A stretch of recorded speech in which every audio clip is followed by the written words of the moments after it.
What is Star Citizen? Is it a tech demo? A scam? Could it just be some eye candy screenshot generator that everybody likes to drool over but nobody actually likes to play? I am your host, Space Tomato, and in this series of videos I'm hoping to give you enough information on the solo player experience in 2019 so that you can answer that question for yourself. If you missed part 1 of this video series, which is on the locations of the game, go ahead and either hit the link in the description or that pop-up in the top right hand corner. For everybody else, welcome to part 2, how to make some money.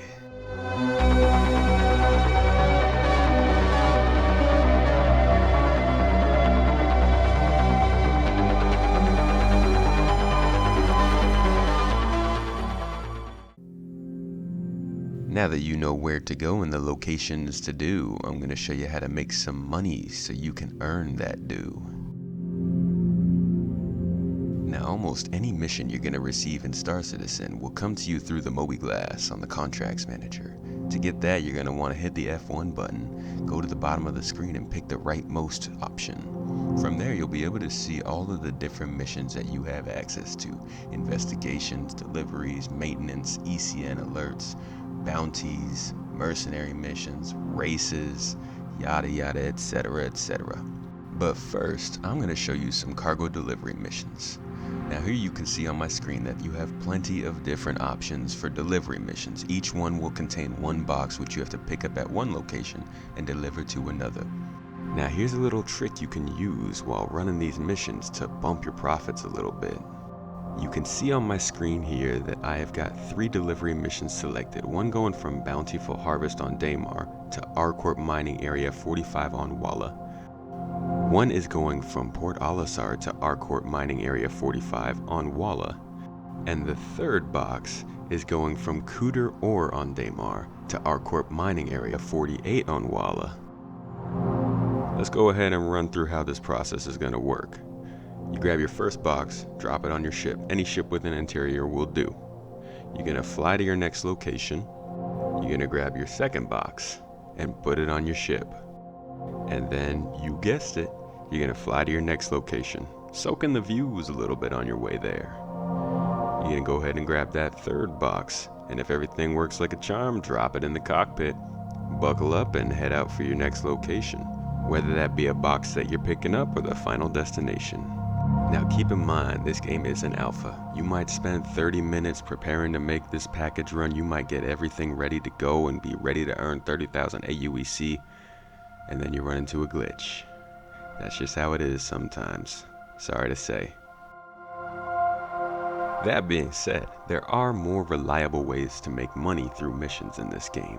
One of those is investigations. Now some of these investigations will take you into caves. Some of them will take you to shipwrecks.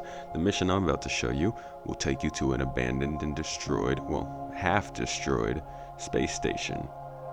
It's a long-running mission that many Star Citizen veterans remember from the early days, but it still rings true and it's a good way to make a little money. You take the mission, head over to the station, and find a secluded place to park your ship so nobody's going to attack it, and make sure to turn the power off. You're going to get inside the station and start finding different terminals to investigate. Hey, race it start out. Where the hell have you been? Your shift started 3 hours ago. I know. Sorry. Some of these little snippets of evidence are going to be audio recordings of the person you're looking for and the coworkers of that person. Some of them are going to be simple text files which you can read and give you a little more insight into what might have happened in this station. The mission's pretty easy to run and not very popular right now, and it'll give you a decent idea of the zero-G movement in the game, although we are getting push and pull in zero-G soon. Once you feel like you got enough evidence, you go back ahead to the mission input on your contract manager and input the evidence and hopefully get paid. I'm not going to tell you how much you need. That would just ruin the fun of it. Thank you again. I'm uploading your payment to your account now. If you need a little more excitement in your playthrough, you can also take some combat missions such as bounty hunting, which will allow you to go after player and computer-controlled characters who have committed crimes and need to be taken out in a dazzling fashion. Haha, boom. These missions don't necessarily pay as well, but they give you a lot of combat experience and they're pretty fun. You can also take some mercenary missions which give you FPS and ship-based combat missions. These also aren't currently the greatest paying, but they're still pretty fun, and if you like combat, they're probably your thing.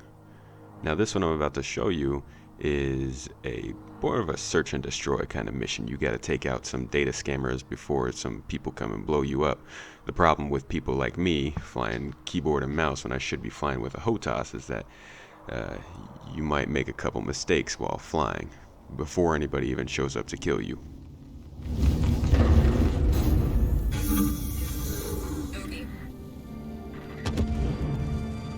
So, hey, you know what? If you're having a bad flying day like I was, go ahead and try out a FPS mission.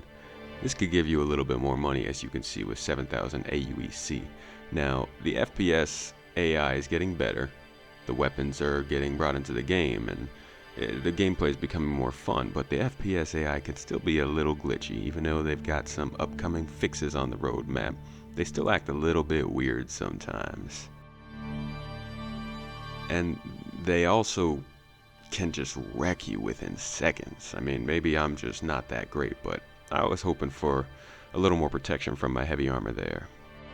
If in the end you decide combat is just not for you, go ahead and take a try at mining. Now, the prospector ship will require you to get a rental or buy it in game, and it can be a little bit difficult to get there, but once you do, it is a valid gameplay loop with actually a bit more polish than some of the other options. You can do this mining on planet and moon surfaces as well as on asteroids, but you always want to keep an eye out for some of those pirates hanging out trying to take you out, because they will go after you even while mining. But luckily, the laser is pretty strong. And if you haven't gotten the prospector ship, you can always take a look at FPS mining. Brand new to the game as of this October, it adds a feasible way for people to make money quick without much investment. In order to make this happen for yourself, you'll have to go get the Grey Cat multi-tool with the mining attachment. This is available at Delamar, Hurston, or ArcCorp. Once you've gotten this tool, go ahead and make your way out to one of the caves. Now you can use the investigation waypoint in the mission directory to get you out there, or you could try to find it on your own, which is pretty difficult. I suggest going with the investigation mission just to help yourself out. Now once you get there, you're gonna go ahead and head on into the cave and start looking for rocks with little veins of minerals inside of them. You might actually find some crap on the ground, which you can sell, and you also might find some random gemstones and minerals that were already mined from somewhere else. But once you actually get down and you start mining for yourself, that's when you start to have some fun. There are most definitely mining tutorials out there on YouTube already, so I won't bore you with the details, but it's a pretty simple golf swing sort of mechanic that's pretty rewarding and can net you several thousand AUEC from one carry. Make sure to grab the backpack from Port Olisar or one of the other space stations before you go. While you're mining, make sure not to blow the rock up that you're trying to split, because, well, let's just say it could give you a headache and a full body ache. Now, don't get lost in the cave, much like the person you're trying to go save, because these caves can be expansive and dark. But feel free to walk around a little bit, do some exploration. They've got some nice sound effects to them, the ambiance is nice, the atmosphere is good. It's just a cool place to explore every once in a while, so check it out before you head out of the cave. Once you do head out of the cave, you're going to want to find a mining outpost or a trading outpost that'll take your minerals. Now, this is where it could get complicated. Unfortunately for me, rather than keeping the minerals on myself or keeping them in the cargo compartment of my ship, I put them on the ground.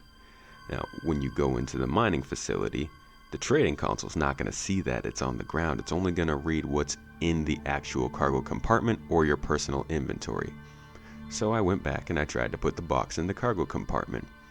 This, as many know, is a little glitchy at times in this game, especially with certain ships. My ship, the 300i, had some trouble with this, not only reading the package in there, but also I couldn't close the cargo compartment, which you can imagine caused a little trouble. I tried to fix this from outside the ship.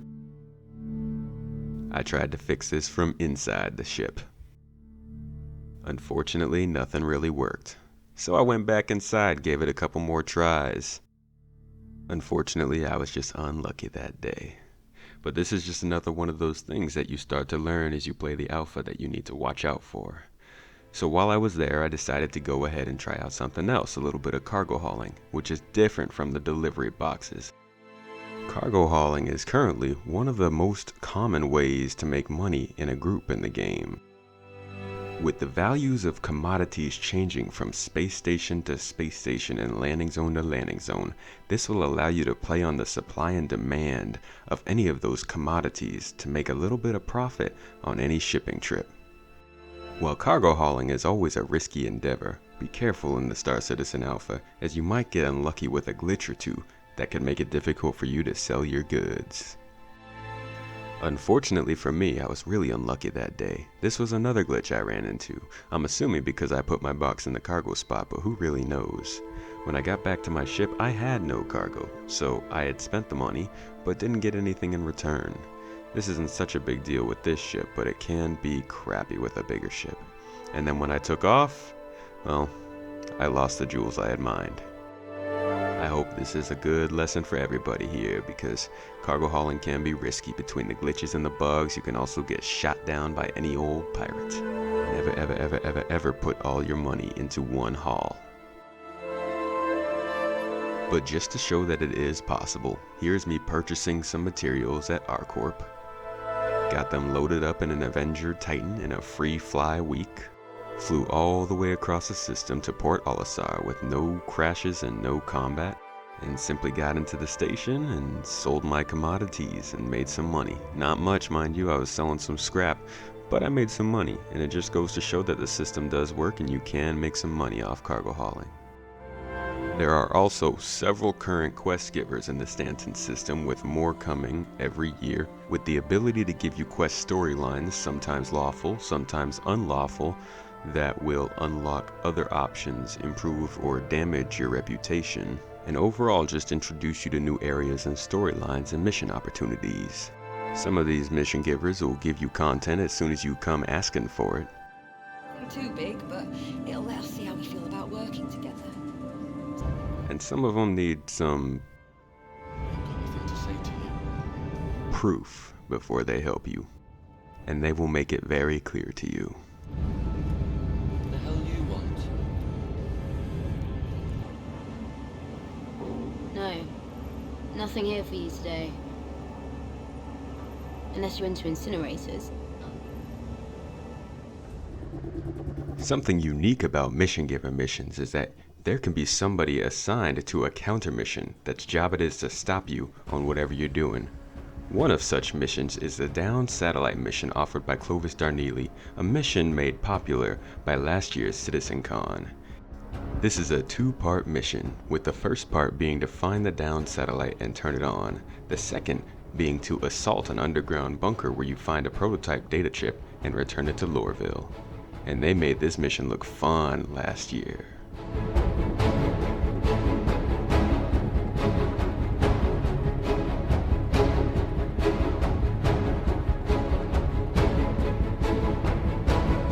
This mission is best tackled with a couple of friends, but don't worry, the AI doesn't put too much of a challenge up right now. Well, unless you're like me. Something important to remember regarding mission giver missions and any other missions in the game is that they will always be repopulating your mobiGlas, so constantly hit F1 and double check your contract manager to see if there are any new missions for you to take on. And that about wraps up all the methods of making money in the game right now. There are also service beacons which you can answer for a little bit of money, but for the most part, this is the whole bucket of fun. And while this series is about the current state of the game, it's important to know that missions and mission giver storylines are always being fleshed out further. If you have any more questions or concerns about the game, feel free to hit me up on Twitter or in the comments of this video. And as always, my Discord is open to any and all, and the description is in the link for you to join. Thank you again for watching my video, and I hope to see you in part 3, where we'll look at how you can spend your money and all the extras we might have missed. I'm Space Tomato, and I'll see you next time.